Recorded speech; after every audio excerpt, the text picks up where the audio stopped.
Before the sun went down, Clara Vance would be rejected by the man who promised to marry her. She would stand alone on a train platform while strangers watched her shame. And then a quiet widower would ask her one simple question: "Can you cook?" Her answer would change both their lives forever. The train pulled into Abilene, Kansas, in the late summer of 1884. The late summer heat pressed down on the town. Dust hung over the platform like smoke. Clara Vance stood by the window of the passenger car. She smoothed the fabric of her red dress. It was a deep, rich crimson. It was the only fine thing she owned. Her father had bought it for her in Philadelphia before the fever took him. That was 2 years ago. Since then, Clara had known only the gray walls of the garment factory. She had known the cold sting of hunger. She had known the loneliness of a woman with no kin. Now she was a mail-order bride. She had exchanged letters with a man named Arthur Pendergast. He promised her a home. He promised her a future. He sent the money for the rail ticket. Clara took a deep breath. She picked up her single leather bag. The handle was worn smooth. Inside were her few belongings: a silver hairbrush, a small Bible, a photograph of her parents. She stepped off the train and onto the wooden platform. The heat hit her like a physical blow. She felt the eyes of the town on her. Abilene was a rough place. It was a town built on cattle and grit. Cowboys and leather chaps stood by the saloon. They watched the new arrivals with tired eyes. Clara scanned the crowd. She looked for a man with a blue handkerchief in his pocket. That was the signal. She saw him near the end of the platform. Arthur Pendergast was older than his letters suggested. His face was etched with hard lines. His eyes were narrow and suspicious. He did not smile when he saw her. He walked toward her with a heavy gait. He stopped 3 feet away. He looked her up and down. It was not the look of a groom. It was the look of a man inspecting livestock.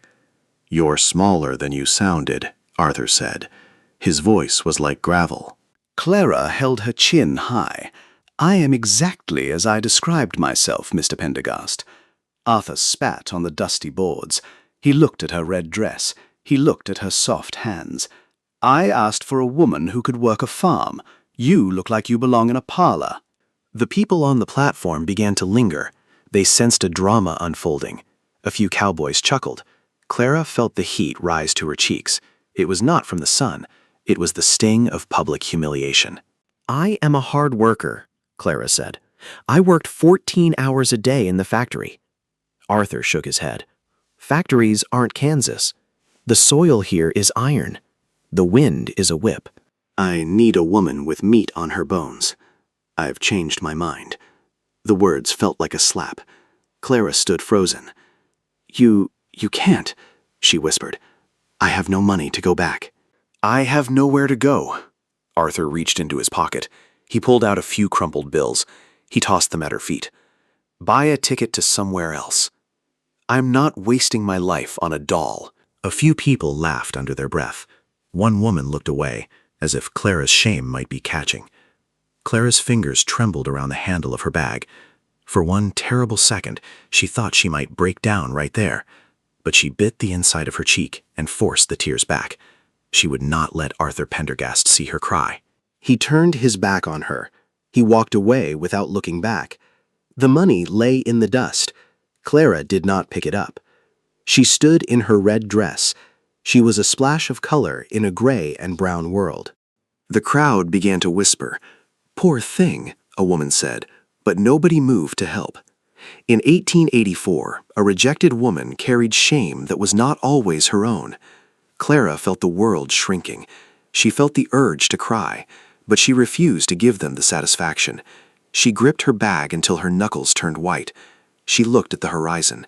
The prairie went on forever. It was beautiful and terrifying. "Excuse me." The voice was low. It was steady. Clara turned. A man was standing by a nearby post. He was tall. His shoulders were broad. He wore a simple brown shirt and dark trousers. His suspenders were frayed. He had a beard the color of toasted oak. His eyes were a soft, weathered gray. He looked like a man who had seen a lot of seasons. He did not look at her with pity. He looked at her with a quiet curiosity. This was Silas Thorne. He was a widower. He lived 5 miles out of town. He had a small ranch and a big problem. Silas stepped closer. He tipped his hat. It was a respectful gesture. "I couldn't help but hear," he said. Clara bit her lip. "Then you heard I am not wanted." Silas looked at the departing back of Arthur Pendergast. Arthur is a man who knows the price of everything, but he knows the value of nothing. Silas turned his gaze back to Clara. He didn't look at her dress. He looked at her eyes. He saw the fire behind the fear. "Can you cook?" he asked. The question was so sudden Clara blanked. "What?" "I asked if you can cook," Silas repeated. "My house is full of dust. My stove is cold. My daughter hasn't had a proper meal in months." Clara found her voice. "I can cook," she said. "I can make a meal out of scraps if I have to. I can bake bread that doesn't taste like sawdust." "And if someone gives me a fair chance, I can make a home out of almost nothing." Silas nodded once. "I don't have much. I have a cabin by the river. I have a few head of cattle. I have a daughter who needs kindness around her. I can't offer you a wedding today. I won't lie to a stranger. But I can offer you a roof. I can offer you a seat at my table. You work for me, and I'll keep you safe." Clara looked at him. She looked at his hands. They were scarred and calloused. They were the hands of a builder. She looked at the train behind her. It was preparing to leave. She looked at the empty platform. She looked at the man in the brown shirt. "Why are you helping me?" she asked. Silas shrugged, but his eyes softened. "Maybe I don't like seeing a brave woman left alone in the dust, and maybe my little girl has gone too long without a warm meal." He reached out his hand for her bag. It was an invitation. Clara took a breath. She left Arthur's money in the dirt. She placed her hand in Silas's grip. "I'm Clara," she said. "I'm Silas," he replied. They walked off the platform together. The town watched them go. The cowboys stopped laughing. They saw something in the way Silas walked. They saw the way Clara kept her head up. It was the beginning of something. They reached his wagon. It was old but well-maintained. 2 sturdy horses waited in the heat. Silas helped her up. He climbed in beside her. He flicked the reins. "It's a long drive," he said. The prairie is quiet this time of year.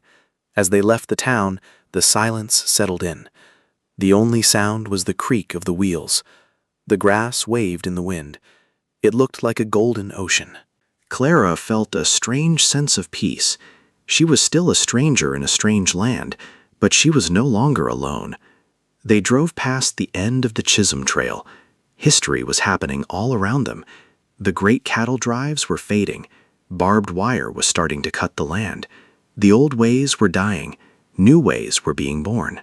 Silas spoke little, but when he did, his words had weight. "My wife died 3 years ago," he said. "The winter was hard.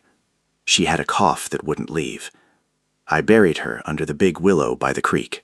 Clara looked at his profile. She saw the shadow of grief. "I'm sorry," she whispered. "Ilara was only 3, Silas continued. "She doesn't remember her mother's face. She only remembers the songs she sang. I'm not much of a singer." He gave a sad little smile. "Some nights Ilara asks me to sing the way her mother did. I try, but I never get the tune right." Clara looked down at her hands. She suddenly understood that Silas had not only lost a wife, he had lost the music in his house. Clara smiled for the first time. "I know a few songs." The wagon crested a small hill. A cabin came into view. It was made of heavy logs. It sat nestled near a line of cottonwood trees. Smoke was not rising from the chimney. The yard was overgrown with weeds. A small girl stood on the porch. She wore a smock that was too big. Her hair was a bird's nest of tangles. She watched the wagon approach. She didn't move. She didn't wave. She looked like a small, wild animal. Silas stopped the horses. "We're home," he said. He hopped down and helped Clara. He led her toward the porch. "Ilara," he said, "this is Miss Clara. She's come to help us." Ilara didn't speak.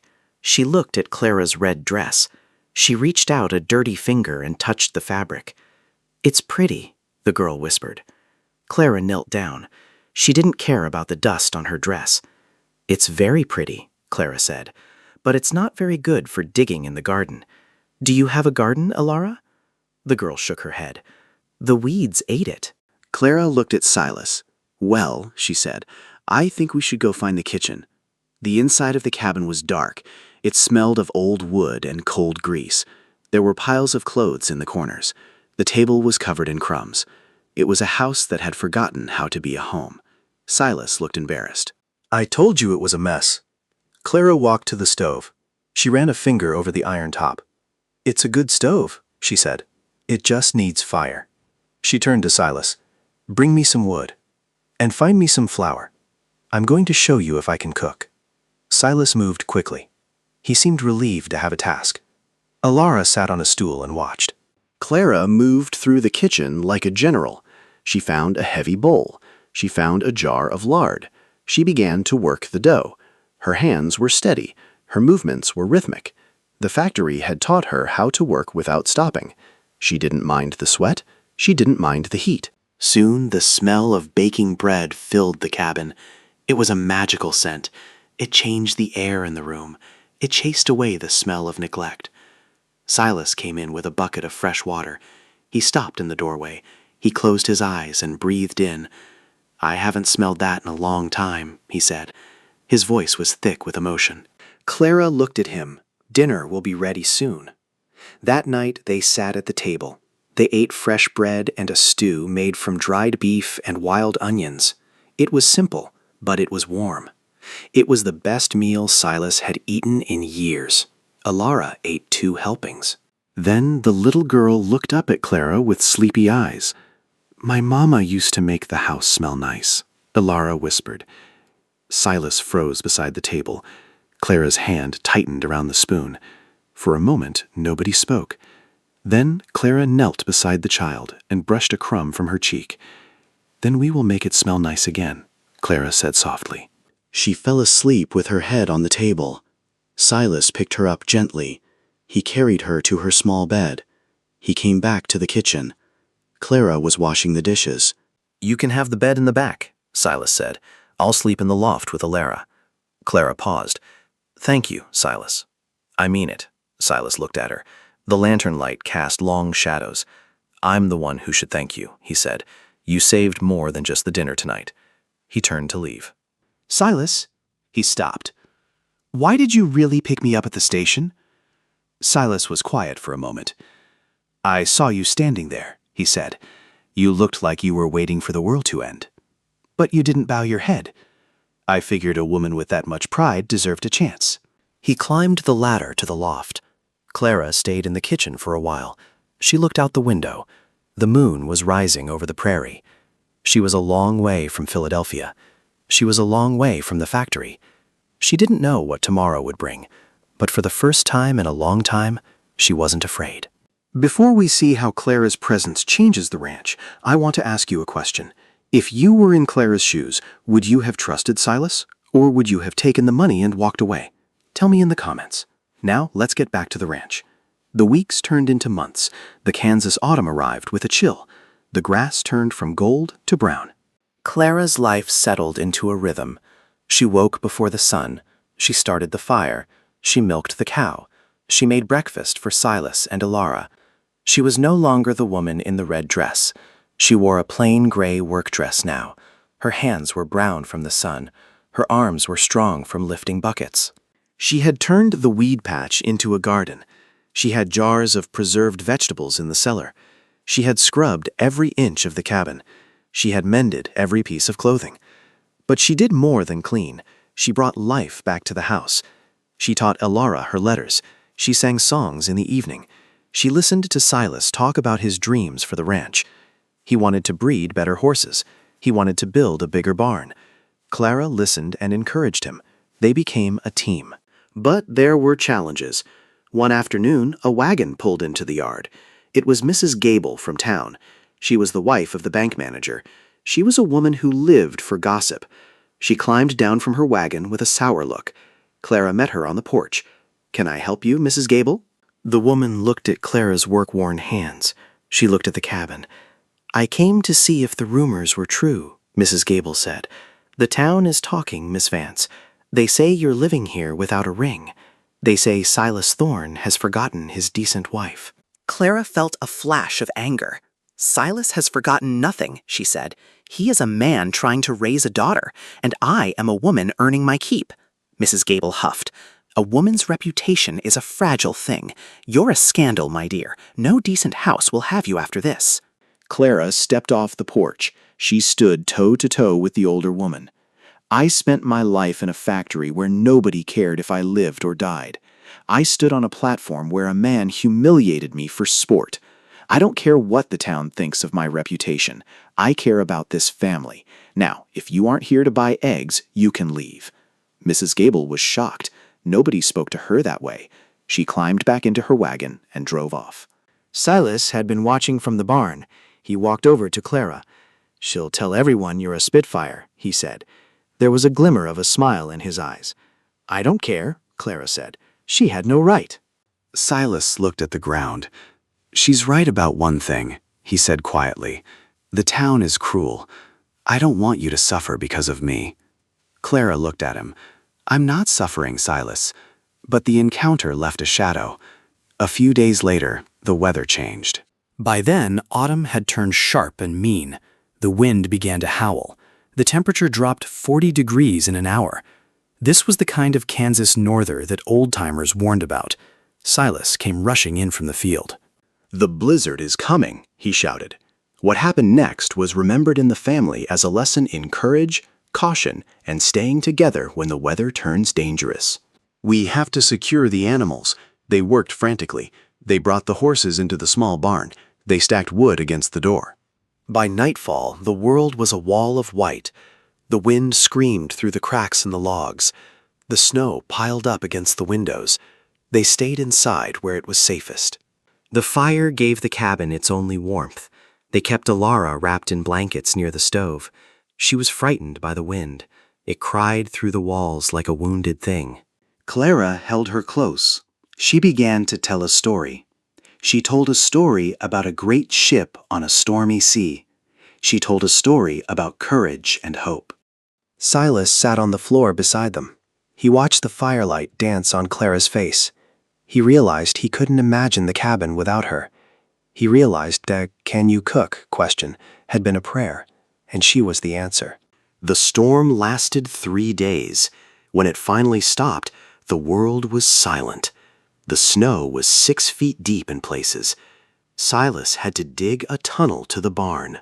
They survived because they were prepared. They survived because they were together. But the storm had taken its toll. Silas's best calf had died in the cold. The roof of the shed had collapsed. Money was tighter than ever. A week later, a familiar face appeared. Arthur Pendergast rode into the yard. He looked different. His coat was dirty. His horse looked thin. He got down and walked to the porch. Silas met him there. Clara stood in the doorway. "What do you want, Arthur?" Silas asked. His voice was cold. Arthur looked at Clara. He saw the way she looked now. She wasn't at all. She was a pioneer. Arthur did not look sorry. He looked annoyed, like a man who had misplaced something useful. "The woman I chose after you ran off with my silver," he said. "She could not keep a stove lit. Then I heard what you did with this place. I heard you made yourself useful after all."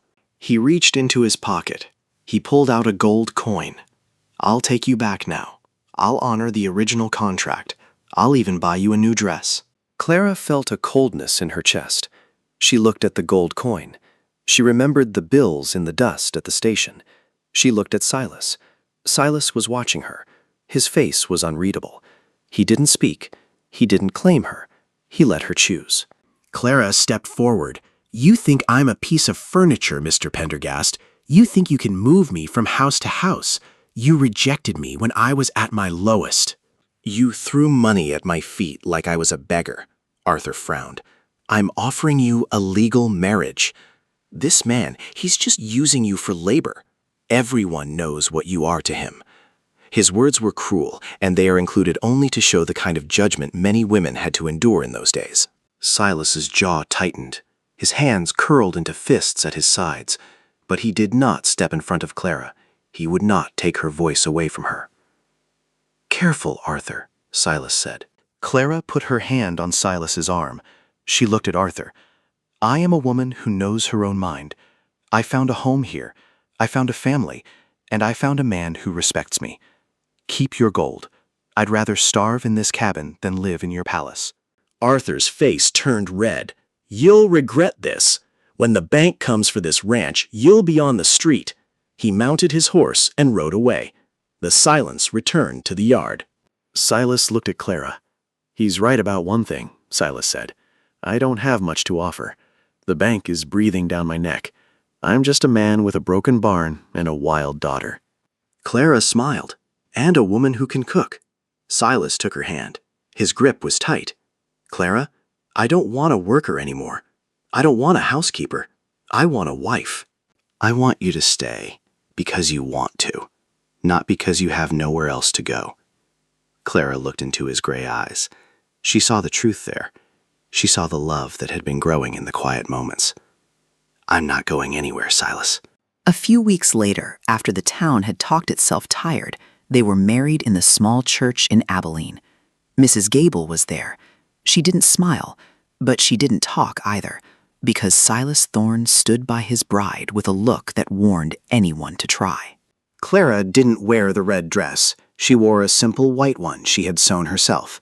But she kept the red dress in a chest. She wanted to remember the day her life began. The years that followed were hard. Kansas was never easy. There were more blizzards, there were droughts that cracked the earth, but the Thorne Ranch thrived. Silas built his big barn. Elara grew into a beautiful young woman. And Clara became the heart of the valley. She was the woman who could cook, but she was also the woman who could lead. She started a school for the local children. She helped other women who arrived on the train with nothing. She never forgot what it felt like to stand on that platform. One evening, many years later, Silas and Clara sat on the porch. The sun was setting. The sky was the color of Clara's old red dress. That morning, Clara had taken the dress from the cedar chest. The fabric was faded now, a little worn at the hem. But when Silas saw it folded across her lap, he smiled like a young man again. "That dress scared half the town," he said. Clara laughed softly. "No," she said, "it only scared the wrong man." Silas looked at his wife. Her hair was gray now, but her eyes were still full of fire. "I never did ask," Silas said. "Ask what?"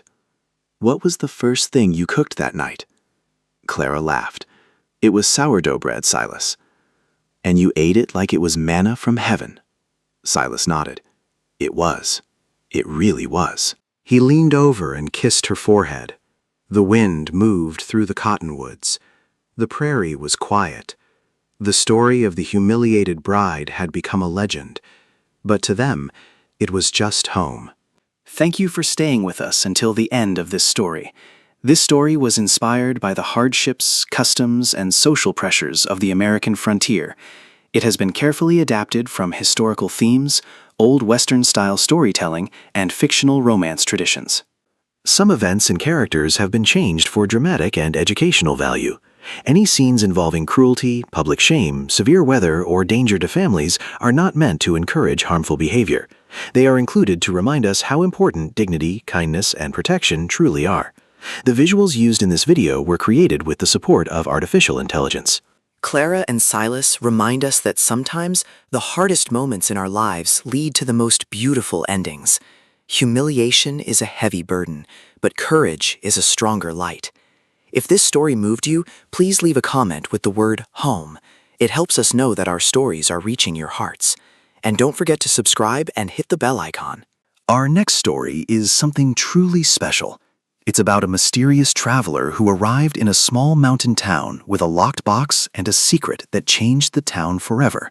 You won't want to miss The Secret of the Silver Box. Until next time, keep your heart steady and your door open to kindness. God bless.